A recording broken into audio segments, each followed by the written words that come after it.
Hi, and welcome back to Focal Point AFR Talk. My name is Brian Fisher. You are listening to Focal Point, the home of muscular Christianity on Conservative Talk Radio. The network is the American Family Radio Talk Network.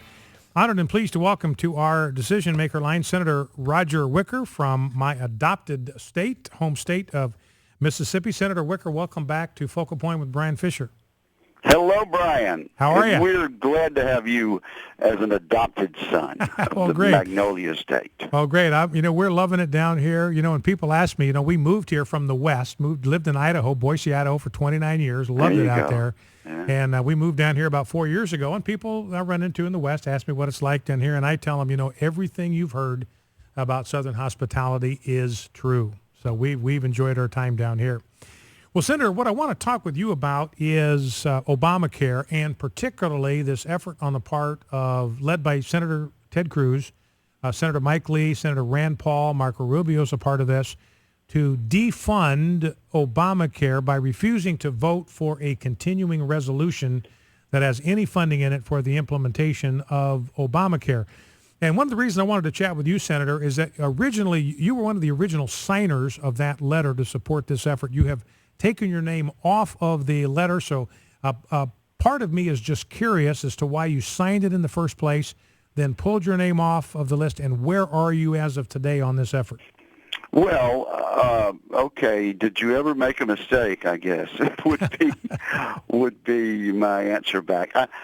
I began to understand the way the letter was being interpreted, and that is as an implicit threat to shut down the government, not to pass any appropriation bills until we had some agreement to repeal Obamacare.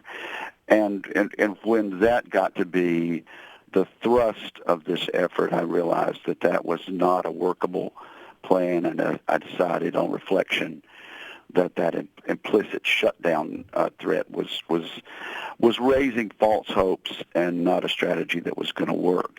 But let me start out by saying we need to repeal Obamacare. We need to do what we can, and we need to do everything we can within our power to stop this law, to repeal this law, to delay this law, to replace it with something that's market-oriented and will work better for the American people, because health care costs are going up too rapidly. The cost of our mandatory spending programs as a result are going up, and insurance rates are skyrocketing, particularly after this law was passed. So you have unanimous agreement among Republicans in the House and Senate that Obamacare is a disaster. It's a train wreck, as Democrat Senator Max Baucus of Montana has famously said, and Obamacare needs to go. The question is, what is a tactic that might work and might move the ball down the field? Well, Senator Wicker, if I may, with your permission, I'd like to press you a little bit on this, because you've said sure. there's unanimous agreement that Obamacare has got to go. It's got to be stopped. Repeal would be the optimum option, obviously, but that's not going to be on the table with a Senate led by Harry Reid with the veto power of the president. And it seems to me, Senator, that this is the way to do it. If you're going to stop Obamacare, this is how it has to be done, simply by refusing to approve any money to implement it. And that's something that would freeze it. I mean, it's not going to kill it. It's not going to repeal it, but it would stop the implementation of Obamacare. And I guess that's the question I've got for you. If this is something that would work, in other words, there has to be a vote to appropriate this money in a continuing resolution. If it's not affirmatively approved by the Senate and the House, then there's no money to implement it. Why not use that tool before this thing goes into effect January 1? I would challenge the factual basis for the statement that you just made. If in fact you were correct, if there is money in an appropriation bill that has to be appropriated and signed into law, or this bill doesn't go forward, then I would agree with you. But as you look at the appropriation bills, line by line, and you search all of them and all of the spending that would be in a continuing resolution at the end of next month, you see that there's not any money in the discretionary appropriation budget to implement Obamacare. They baked it all into the automatic spending, the mandatory spending that is on autopilot and that we don't vote on each year. So as a matter of fact, there's not any appropriation bill that we can stop that would stop Obamacare. And this is something that as strong a conservative as Senator Tom Coburn of Oklahoma has just regretfully had to acknowledge. He is one of the leading opponents of this strategy of Senator Paul and Senator Cruz and others, because he says it won't work and it would raise false hopes. Senator Coburn went so far as to get the Congressional Research Service, an independent research arm of the Congress, to issue a statement on this.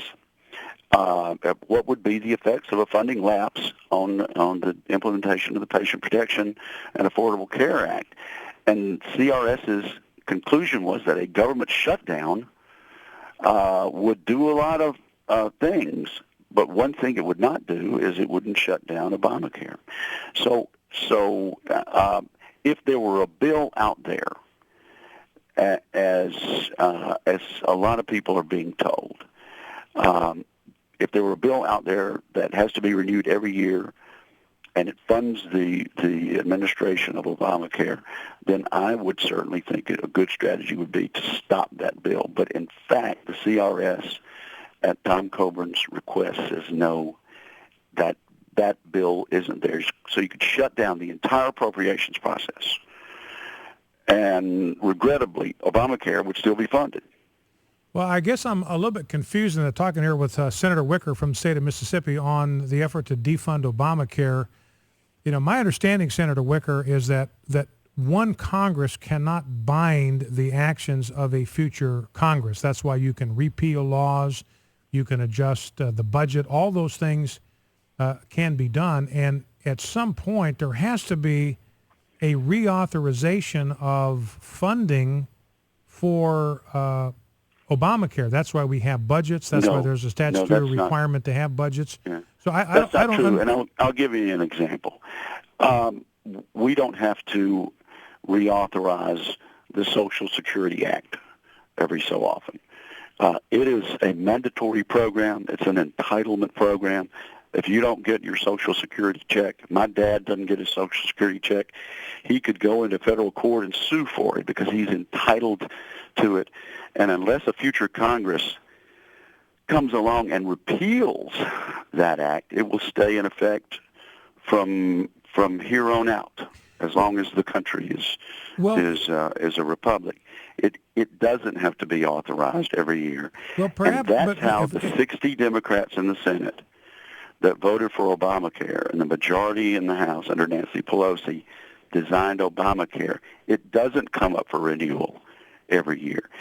If it did, the Congressional Research Service would have told us otherwise. But it's just a factual.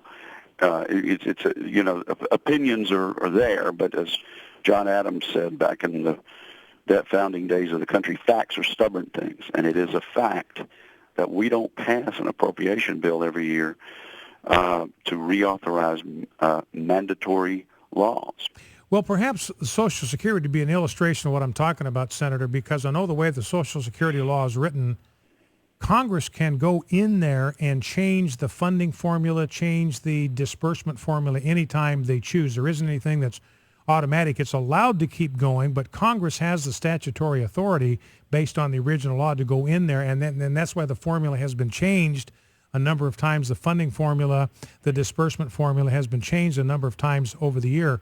That's correct. It takes a majority in both houses and a presidential signature to do that. Okay. So I guess that's my question. Why couldn't we do? I mean, why doesn't the same option then apply to Obamacare?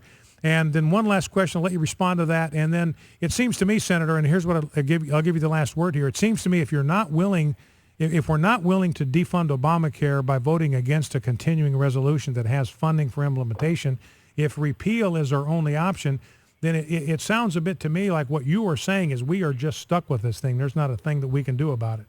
No, that's not what I'm saying at all. But the premise of your last statement, you said that has funding for Obamacare. There's nothing in the appropriation bill, or very little in the appropriation bill, that has funding for Obamacare. And I don't know how many times I need to repeat that.